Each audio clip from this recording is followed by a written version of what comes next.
La sombra del viento. Carlos Ruiz Zafón.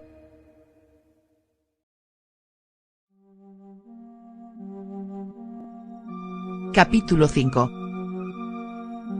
Hubo un tiempo, de niño, en que quizá por haber crecido rodeado de libros y libreros, decidí que quería ser novelista y llevar una vida de melodrama.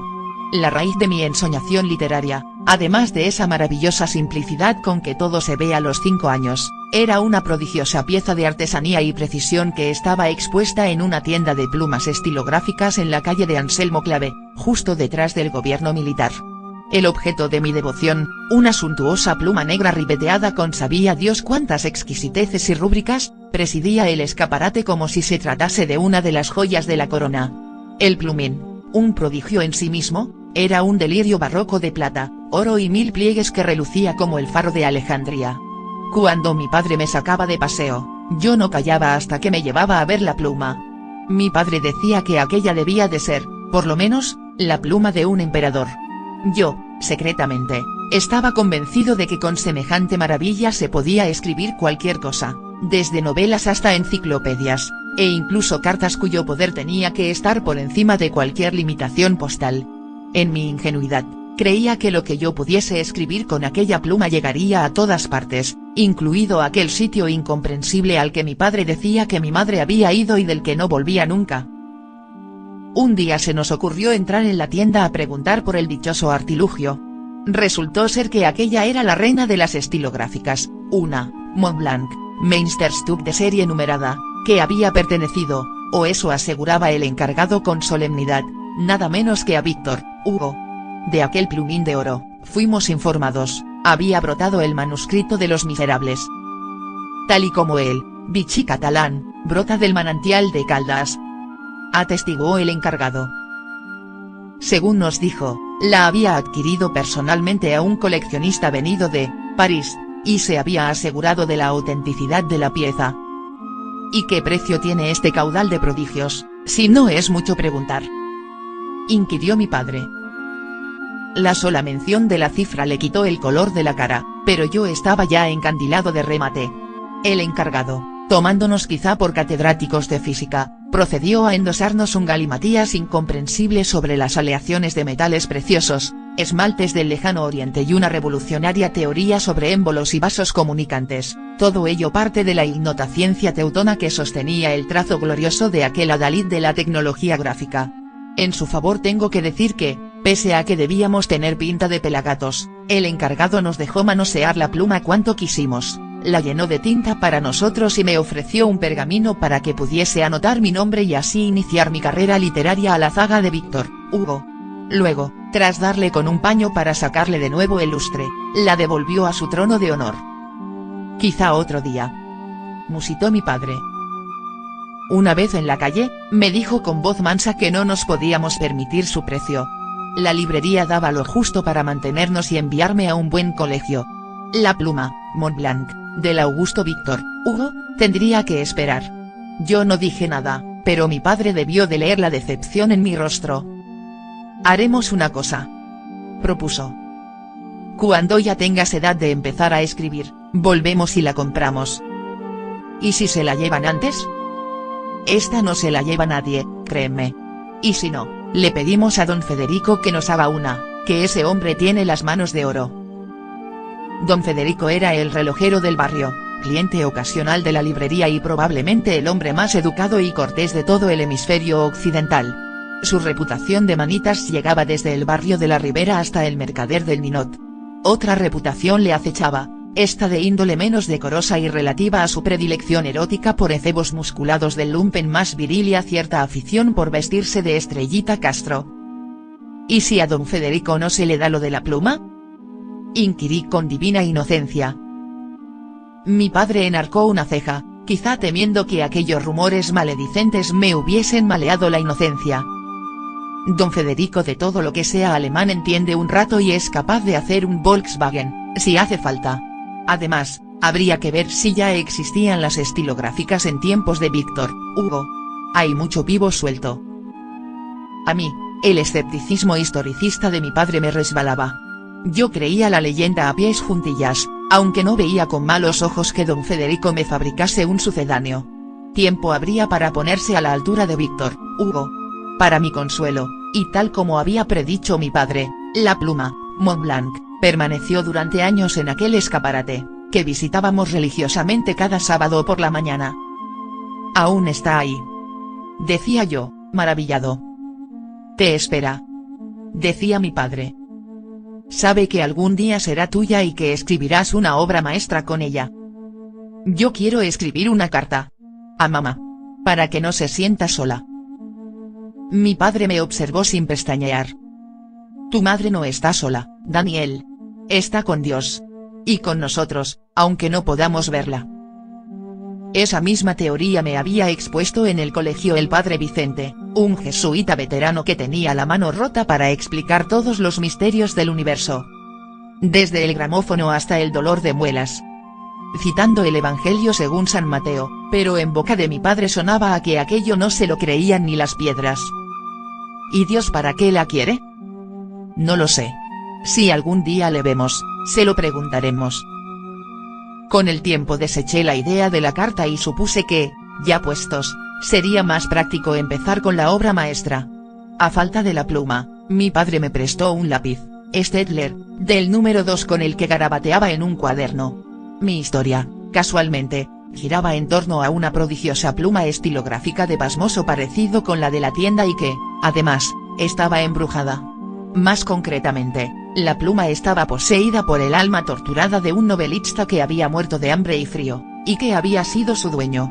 Al caer en manos de un aprendiz, la pluma se empeñaba en plasmar en el papel la última obra que el autor no había podido terminar en vida. No recuerdo de dónde la copié o de dónde vino, pero lo cierto es que nunca volví a tener una idea semejante.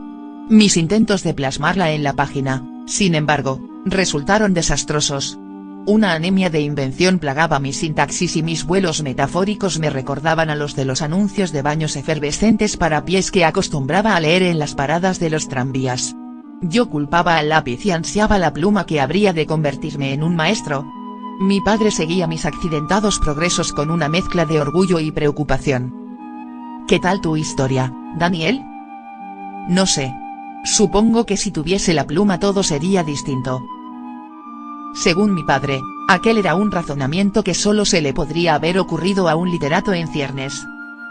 Tú sigue dándole, que antes de que termines tu ópera prima, yo te la compro. ¿Lo prometes? Siempre respondía con una sonrisa. Para fortuna de mi padre, mis aspiraciones literarias pronto se desvanecieron y quedaron relegadas al terreno de la oratoria. A ello contribuyó el descubrimiento de los juguetes mecánicos y de todo tipo de artilugios de latón que se podían encontrar en el mercado de los encantes a precios más acordes con nuestra economía familiar. La devoción infantil es amante infiel y caprichosa, y pronto solo tuve ojos para los mecanos y los barcos de cuerda. No volví a pedirle a mi padre que me llevase a visitar la pluma de Víctor Hugo, y él no volvió a mencionarla.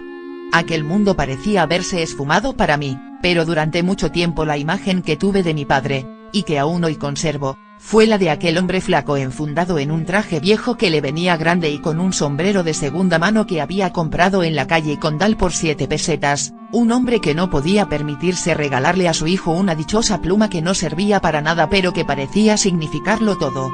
Aquella noche, a mi regreso del Ateneo, le encontré esperándome en el comedor, luciendo aquella misma cara de derrota y anhelo. «Ya pensaba que te habías perdido por ahí», dijo. Llamó Tomás Aguilar. Dice que habíais quedado. ¿Te olvidaste? Barceló, que se enrolla como una persiana. Dije yo, asintiendo. Ya no sabía cómo quitármelo de encima.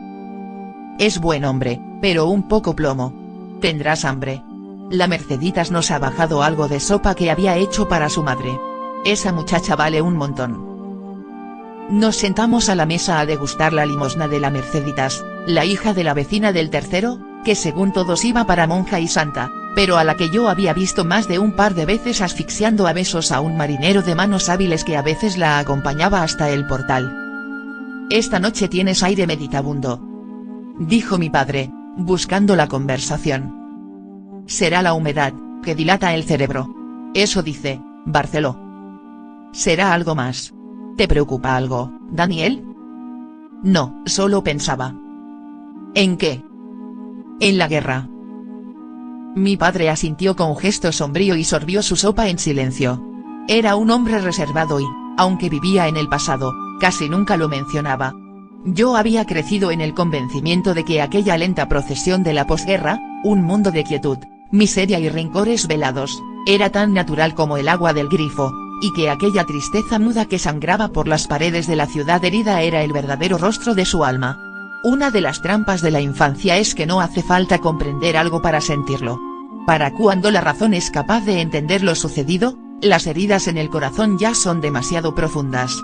Aquella noche primeriza de verano, caminando por ese anochecer oscuro y traicionero de Barcelona, no conseguía borrar de mi pensamiento el relato de Clara, en torno a la desaparición de su padre. En mi mundo, la muerte era una mano anónima e incomprensible, un vendedor a domicilio que se llevaba madres, mendigos o vecinos nonagenarios como si se tratase de una lotería del infierno. La idea de que la muerte pudiera caminar a mi lado, con rostro humano y corazón envenenado de odio, luciendo uniforme o gabardina, que hiciese cola en el cine, riese en los bares o llevase a los niños de paseo al parque de la Ciudadela por la mañana y por la tarde hiciese desaparecer a alguien en las mazmorras del castillo de Montjuic, o en una fosa común sin nombre ni ceremonial, no me cabía en la cabeza. Dándole vueltas, se me ocurrió que tal vez aquel universo de cartón piedra que yo daba por bueno no fuese más que un decorado. En aquellos años robados, el fin de la infancia, como la Renfe, llegaba cuando llegaba. Compartimos aquella sopa de caldo de sobras con pan, rodeados por el murmullo pegajoso de los seriales de radio que se colaban a través de las ventanas abiertas a la plaza de la iglesia.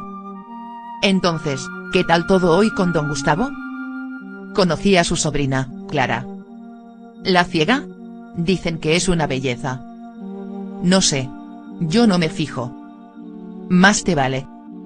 Les dije que a lo mejor me pasaba mañana por su casa, al salir del colegio, para leerle algo a la pobre, que está muy sola.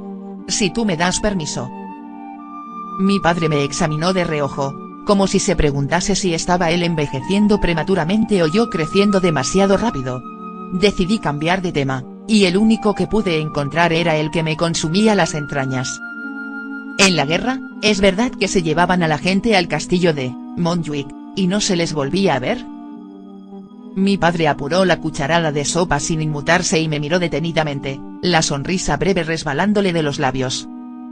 ¿Quién te ha dicho eso? ¿Barceló? No.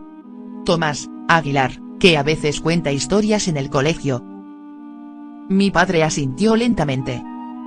En tiempos de guerra ocurren cosas que son muy difíciles de explicar, Daniel. Muchas veces, ni yo sé lo que significan de verdad. A veces es mejor dejar las cosas como están. Suspiró y sorbió la sopa sin ganas. Yo le observaba, callado. Antes de morir, tu madre me hizo prometer que nunca te hablaría de la guerra, que no dejaría que recordases nada de lo que sucedió. No supe qué contestar. Mi padre entornó la mirada, como si buscase algo en el aire. Miradas o silencios, o quizá a mi madre para que corroborase sus palabras. A veces pienso que me he equivocado al hacerle caso. No lo sé. Es igual, papá. No, no es igual, Daniel. Nada es igual después de una guerra. Y sí, es cierto que hubo mucha gente que entró en ese castillo y nunca salió. Nuestras miradas se encontraron brevemente. Al poco, mi padre se levantó y se refugió en su habitación, herido de silencio. Retiré los platos y los deposité en la pequeña pila de mármol de la cocina para fregarlos. Al volver al salón, apagué la luz y me senté en el viejo butacón de mi padre. El aliento de la calle aleteaba en las cortinas. No tenía sueño, ni ganas de tentarlo. Me acerqué al balcón y me asomé hasta ver el reluz vaporoso que vertían las farolas en la puerta del Ángel. La figura se recortaba en un retazo de sombra tendido sobre el empedrado de la calle, inerte. El tenue parpadeo ámbar de la brasa de un cigarrillo se reflejaba en sus ojos. Vestía de oscuro, una mano enfundada en el bolsillo de la chaqueta, la otra acompañando al cigarro que tejía una telaraña de humo azul en torno a su perfil. Me observaba en silencio, el rostro velado al contraluz del alumbrado de la calle. Permaneció allí por espacio de casi un minuto fumando con abandono, la mirada fija en la mía. Luego, al escucharse las campanadas de medianoche en la catedral, la figura hizo un leve asentimiento con la cabeza, un saludo tras el cual intuí una sonrisa que no podía ver. Quise corresponder, pero me había quedado paralizado. La figura se volvió y le vi alejarse cojeando ligeramente. Cualquier otra noche apenas hubiese reparado en la presencia de aquel extraño, pero tan pronto le perdí de vista en la neblina sentí un sudor frío en la frente y me faltó el aliento. Había leído una descripción idéntica de aquella escena en La sombra del viento. En el relato, el protagonista se asomaba todas las noches al balcón a medianoche y descubría que un extraño le observaba desde las sombras, fumando con abandono. Su rostro siempre quedaba velado en la oscuridad y solo sus ojos se insinuaban en la noche, ardiendo como brasas. El extraño permanecía allí, con la mano derecha enfundada en el bolsillo de una chaqueta negra, para luego alejarse, cojeando. En la escena que yo acababa de presenciar, aquel extraño hubiera podido ser cualquier trasnochador, una figura sin rostro ni identidad. En la novela de Carax, aquel extraño era el diablo,